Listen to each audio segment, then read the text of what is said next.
There is a simple ceremony that is absolutely biblical in its importance. But it's not a mitzvah, neither biblical nor rabbinical, it's just a custom, but oh, what a custom. And it is the answer to a terrible mistake that some parents, I will trust with good intentions, make regarding their children. When a parent says, I'm going to let my children decide for themselves if they wish to be observant or not, they are doing something grave. I get it that our societies are democratic and free with an aversion to religious coercion, so it makes sense that people might feel that they don't have to strongly advocate for or enforce religious observance in their children. In such societies, one might be tempted to even believe that a non-observant lifestyle is a legitimate one. As politically correct as this sounds, God forbid. This is not the Torah's philosophy. Quite the opposite. The Medrash tells us that when God gave Israel the Torah, he held Mount Sinai above their heads and threatened them. If you accept the Torah, all will be well. If not, there shall be your burial. The commentaries jump up and down. Didn't the Israelites just say, we will do and we will hear?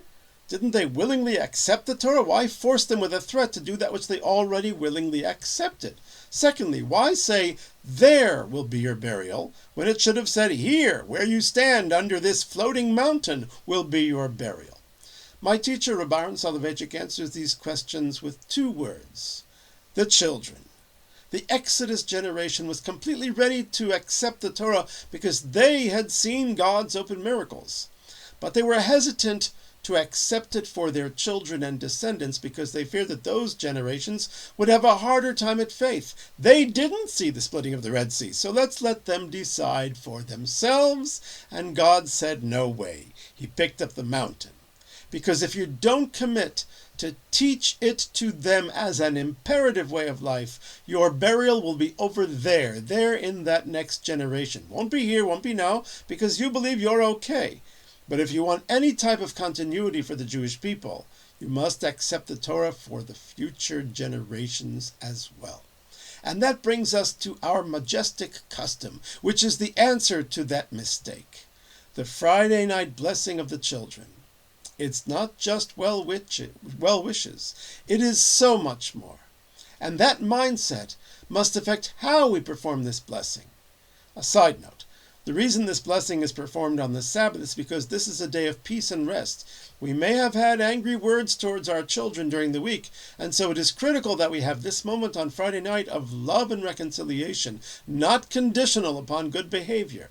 We must bless them with a full heart, even if we were just rebuking them a few hours before.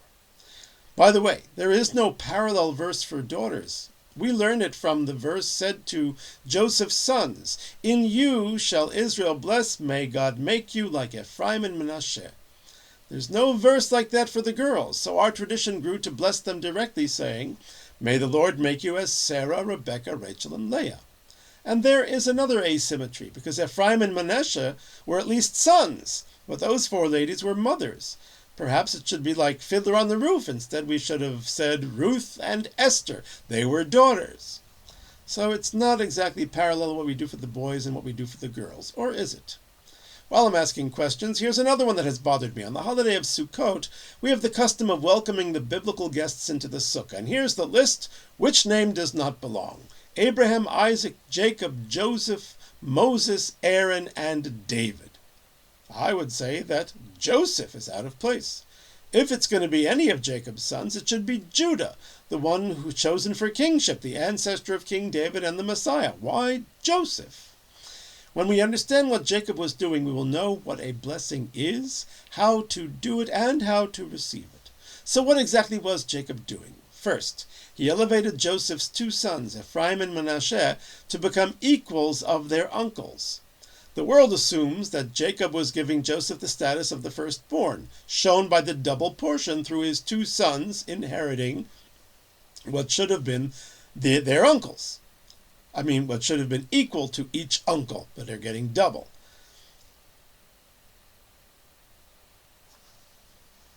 So what exactly was Jacob doing? First, he elevated Joseph's two sons, Ephraim and Manasseh, to become equals of their uncles. Now, the world assumes that Jacob was simply giving Joseph the status of firstborn, shown by that double portion through his two sons. The world thinks. I'm going to challenge that and say that Jacob's promotion was far beyond just making him like the firstborn. The Friday night blessing comes from here, when Jacob blesses Joseph, saying, and I quote, "In you Israel shall bless, saying, may the Lord put you as Ephraim and Manasseh." Now that sounds a little bit convoluted. It's an interesting formulation. In you Israel shall bless, may the Lord put you as Ephraim and Manasseh. Why not say it straightforward like we have by the commandment of the Birkat Kohanim, of the priestly benediction? This is how you bless the children of Israel. Say to them, may the Lord bless you and keep you, etc. Let Jacob say the same kind of a thing. This is how Israel shall bless their children. Say to them, may you be like Ephraim and Manasseh. Finish, straightforward. How do we understand, in you Israel shall bless, put you like Ephraim? How do we understand this convoluted verse? So here we see what a blessing really is and how to give it and how to receive it. First of all, Rabbi Herschel Schechter points out that prerequisite number 1 is closeness. Jacob instructs Joseph to bring his 2 sons close to him. He puts his hands on their heads, albeit not in the order that Joseph wanted. He switches them so that he gives Ephraim precedence, even though Ephraim is the younger. But nonetheless, he puts his hands on their heads, and that is our tradition too. And it's not just about physical proximity. It's about spiritual closeness. The one giving the blessing and the one receiving the blessing must be of one heart. Getting a blessing is not a passive deposit in one's bank account. We must open up ourselves to the person giving the blessing and be willing to accept that blessing internally. It's an active role. And what is the blessing we're receiving? What's the transaction? The very soul of the one doing the blessing. Way back at the beginning of Genesis, God said to Abraham, you shall be a blessing. Not that you shall be for a blessing, or you shall be giving blessings. You shall be a blessing. Literally, Abraham must bless all who he wishes with his very essence. He blesses them with Abraham. The Torah says that Jacob blessed the tribes, each one according to his blessing. Rabbi Joseph Soloveitchik says that the word his blessing refers not to the recipients, but to the one blessing them, to Jacob himself. Jacob is blessing the sons with Jacob, with his own blessings, his own soul, his own legacy. And when we understand and connect on a soul-to-soul level, we can see what the recipient of the blessing is truly like, and what that person truly needs, because we are looking into their soul. We amplify and we bless in Hebrew, which implies amplifying and increasing the good, and we push away the negative in them. So because Jacob knew how to bless, he was able to perceive the unique gifts of each son, and was able to assign them roles for the future. Judah will be the leader, the king. Dan will be the judge. Simon and Levi will spread out among the nation, etc. And the blessing he gives to Joseph will be most telling. Remember the full drama about Jacob and Esau and who was going to get Isaac's best blessing? That blessing was so important that Jacob had to go in and play act to get it, and Esau wanted to kill him for it. Well, that seems to be the blessing that Joseph gets. It doesn't go to Reuven, and it doesn't go to Judah. It goes to Joseph.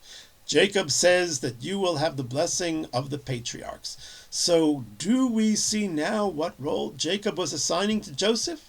Do we see why he was included in the Sukkah guests, the Ushpizin, Joseph was, and not Judah? Rabbi Yehuda Nachshoni, author of Hagut B'Parshiot HaTorah, sees it. And he says this remarkable thing.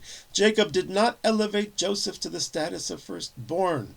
Ephraim and Manasseh getting promotions, getting the portions equal to their uncles, was not the firstborn privilege. As Jacob himself said, they will be to me as Reuven and Shimon. In other words, Ephraim and Manasseh were not his grandsons. They were now like his sons, which can only mean one thing. Joseph has been elevated to the status of patriarch, a co-father with Jacob. I'm reminded of Rav, the Talmudic sage, who was the first of the Amoraim, the latter group of scholars, but also considered the final Tana of the previous era of scholars. And Rav is also called Abba Aricha, the tall father.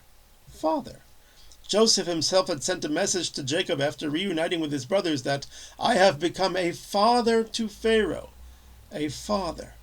That is what Jacob saw in Joseph. He saw Ephraim and Manasseh, how amazing they were, and that convinced him. Joseph knows how to be a father.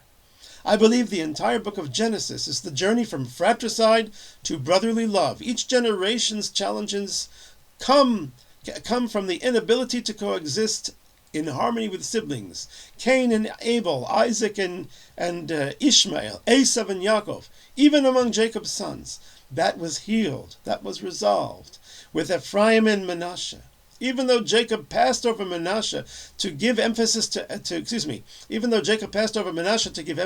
Ephraim, who was the younger, Manasseh, who deserved the elder status, had no bitterness and no enmity. How did they get to be so special? Because their father Joseph was the best father you could ask for, father of the year.